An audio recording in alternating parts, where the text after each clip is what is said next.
Good morning students, welcome back in your science online class. Today we will start with our science lesson that was we were reading food, health and safety, in which we have studied about communicable diseases and non-communicable diseases.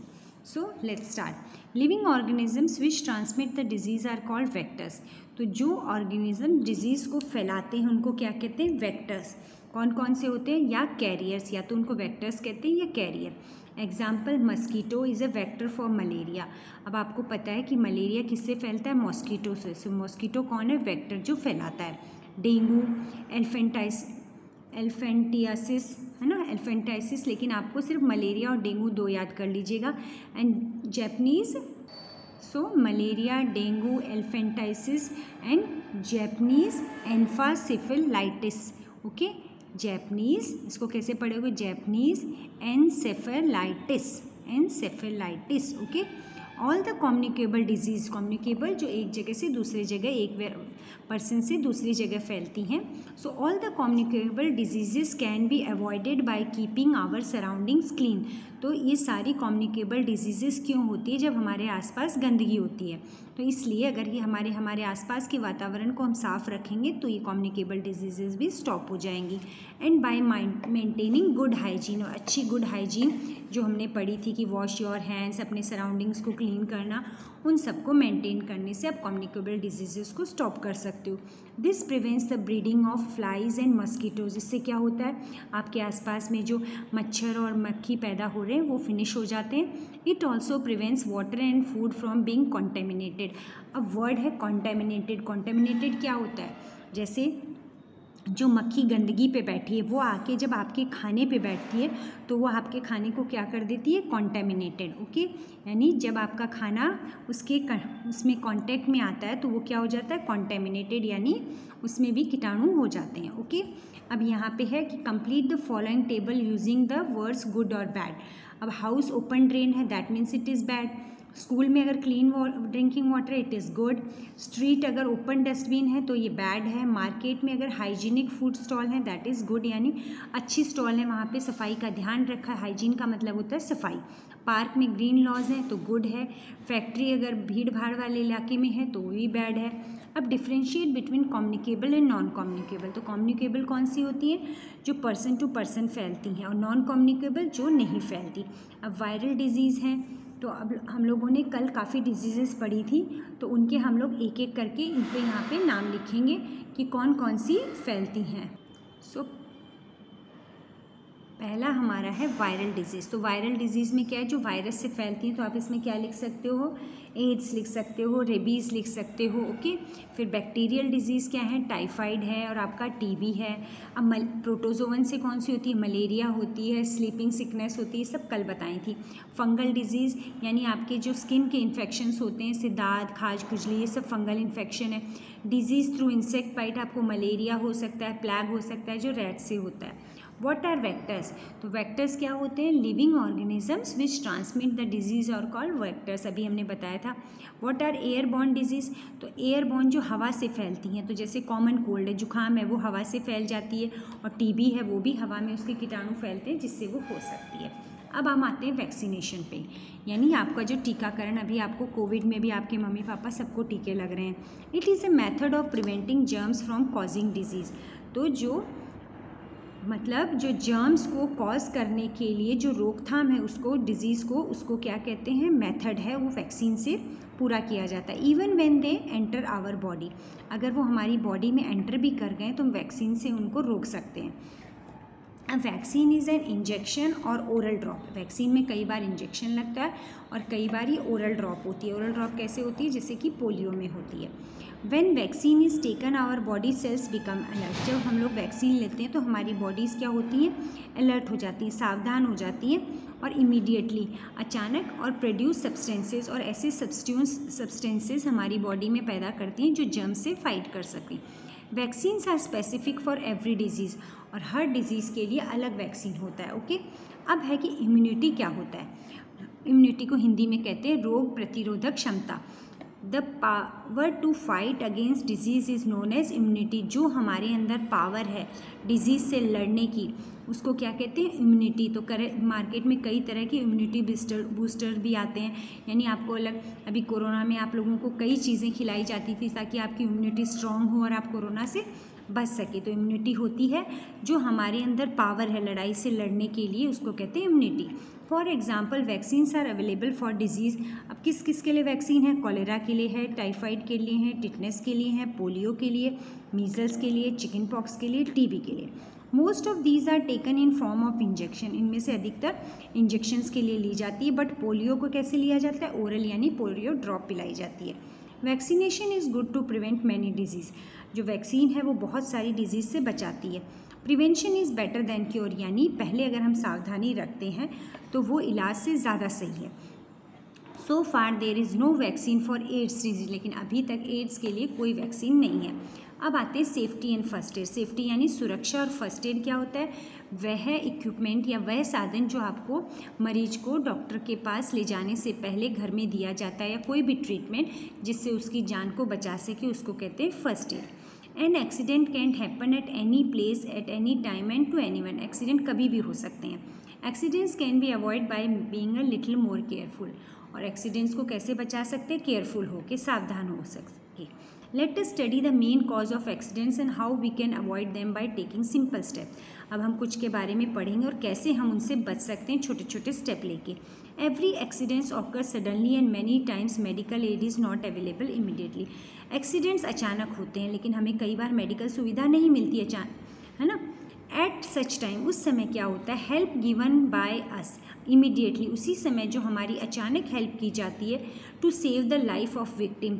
जो person है जिसको चोट लगी है उसको save करने के लिए जो उसको दी जाती है चिकित्सा, उसको क्या कहते हैं? First add.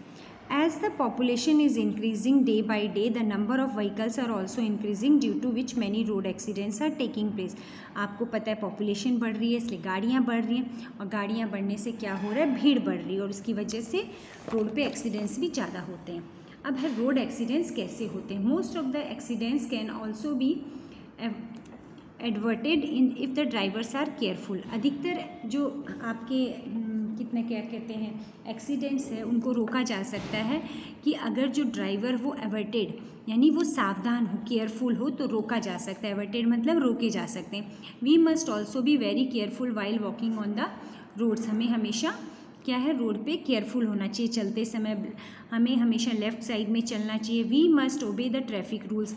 और आपको ट्रैफिक रूल्स पता है ना, कि हमें ज़ीब्रा क्रॉस, ट्रैफिक रूल, हमें फुटपाथ पे चलना चाहिए। Cross the road at zebra crossing, जहाँ पे ज़ीब्रा क्रॉसिंग हो वहीं पे हमें रोड क्रॉस करनी चाहिए, है ना। Always be cautious specially while crossing the road. हमें सावधान होना चाहिए किस समय? जब रोड क्रॉस करते हैं। We must never play on the road. अब यहाँ पे एक पिक्चर देखिए, observe the picture above carefully and tell which action is wrong practice. तो this one is the wrong practice because the boys are playing on the road. Second one is good because they are crossing the road at zebra crossing. Okay, now we come to fire accidents, है ना। Now let us learn about fire accident. जब आग से लगने वाले accident, their causes and how to act fast to put out the fire and how to attend to the people who is suffering from burns। अब हमें यहाँ पे कैसे हम आग बुझा सकते हैं और कैसे उस पर्सन को देख सकते हैं जो आग में जल गया है। What causes fire accident? अब आग कैसे लगती है? Fire is very useful and without it you can't think of life. आग जो है वो हमारे लिए बहुत ज़रूरी है, इसके बिना हम लाइफ के बारे में नहीं सोच सकते। On the other hand it causes accident. दूसरे हाथ में ये क्या है? एक्सीडेंट भी बहुत होते हैं। If it goes out of control और यूज्ड केयरलेसली, अगर हम इसको ध्यान ना दें तो आग लग सकती है। Some accidents are minor, some are major. कुछ छोटे होते हैं माइनर, कुछ बड़े होते हैं। Most of the fire accident are due to our carelessness. ज़्यादातर जो आग के केस होते हैं वो हमारी केयरलेसनेस से, असावधानी से होते हैं। थ्रोइंग अवे बर्निंग मैचस्टिक्स और cigarettes can be major cause of fire mishaps. तो अधिकतर एक्सीडेंट कैसे होते हैं? माचिस की तिल्ली और जो सिगरेट फेंक दी जाती है उसकी वजह से हो जाते हैं। अब फायर में be cause due to electric short circuit. कई बार बिजली के शॉर्ट सर्किट से भी क्या होते हैं? एक्सीडेंट हो जाते हैं। Due to bursting of kerosene stove, gas cylinder and crackers. पटाखों से भी आग लग जाती है। Precautions to be taken to prevent fire accidents. अब आग लगते समय हमें क्या क्या प्रिकॉशंस लेने चाहिए बचाने के लिए? Do not play with fire, electric appliances, kerosene, petrol और मैचस्टिक। इन सब चीज़ों से हमें नहीं खेलना है। Check the wiring from time to time, और जो बिजली के तार के कनेक्शन है हमें टाइम टू टाइम चेक करने। If it is old wiring ask for replacement, अगर ये पुराने हो गए तो हमें इनको रिप्लेस करना है। Never touch electric wires when current is passing or electric switches with wet hands, कभी भी गीले हाथों से बिजली के तार को छूने नहीं है क्योंकि करंट लग सकता है। डोंट पुट द केरोसिन और gas stove over the floor, floor के ऊपर केरोसिन स्टोव और उनको नहीं रखना है। अवॉइड वेयरिंग नायलॉन और synthetic clothes while working in kitchen, kitchen में काम करते समय हमेशा सूती कपड़े पहनने हैं क्योंकि सिंथेटिक और नायलॉन कपड़े बहुत जल्दी आग पकड़ते हैं।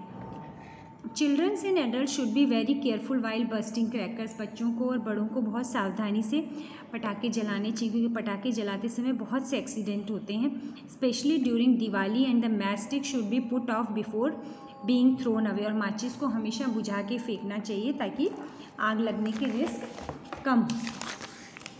अब simple ways to put out the fire, अब है कि हम आग को कैसे बुझा सकते हैं। As you know fire needs air supply to continue burning, आग को हमेशा हवा चाहिए जलने के लिए, अगर आग के पास हवा नहीं होगी तो आग बुझ जाती है। So we can put out the fire by cutting off the air supply, इसलिए हमें एयर की जो सप्लाई है वो रोकनी पड़ेगी। Another method is to cool down, दूसरा मेथड है जहाँ आग लगी उस जगह को ठंडा करके। How do we do this, अब ये हम कैसे कर सकते हैं। थ्रोइंग मड और सैंड ओवर द फायर, जहाँ आग लगी है वहाँ पे मिट्टी डाल देते हैं। This cuts off the air supply, से हवा नहीं मिलती और आग बुझ जाती है। Pour water over the fire which cools the substances on fire, कई बार आपने आग बुझाने वाली गाड़ी देखी है तो क्या होता है जहाँ आग लगी होती है वहाँ पानी डाला जाता है ताकि वहाँ की जगह ठंडी हो सके। Remember if the fire is because of an electric short circuit never pour water over the fire because electricity will pass through water and cause greater damage in killing all those who are nearby with several electric shocks, अगर आग लगने का कारण बिजली के तार हैं तो वहाँ कभी भी पानी नहीं डालना चाहिए, नहीं तो सबके अंदर इलेक्ट्रिक का करंट आ जाएगा। यूज़ फायर एक्सटिंग्विशर, आग बुझाने के जो सिलेंडर होते हैं उससे आग बुझाई जाए। This is a simple device to put out the fire, सबसे आसान तरीका है फायर एक्सटिंग्विशर को यूज़ करके। There are many varieties of fire extinguisher, बहुत तरह के फायर एक्सटिंग्विशर आते हैं। Some are small can even be put in cars and laboratories, कुछ छोटे होते हैं जिनको कार में रख सकते हैं। Some are big meant for big halls like cinema theatre etcetera. In case of major fire accident, जब बड़ा एक्सीडेंट होता है, shout for help and immediately ring up the fire brigade करना है and the number is 101। Okay, fire accident in kitchen, fire brigade putting out the fire, covering with blanket, और हम लोगों को कहीं आग लगी हो तो उसको देखिए आगे ब्लैंकेट में भी कवर करना है क्योंकि ब्लैंकेट से क्या होगा, जो बाहर की ऑक्सीजन है वो रुक जाएगी और आग भी बंद हो जाएगी। What to do if clothes catch fire, अब क्या करना है अगर आग लग जाए। Whenever clothes are on fire, जब भी हमारे कपड़ों में आग लग जाए तो हमें रोल ऑन द ग्राउंड होना, नहीं ग्राउंड पे रोल कर देना ताकि ऑक्सीजन की कमी हो जाए और गैस हवा ना मिले और आग बुझ जाए। And if is think blanket is available, अगर आसपास में कोई मोटी ब्लैंकेट है तो उसमें अपने आप को कवर कर लेना चाहिए।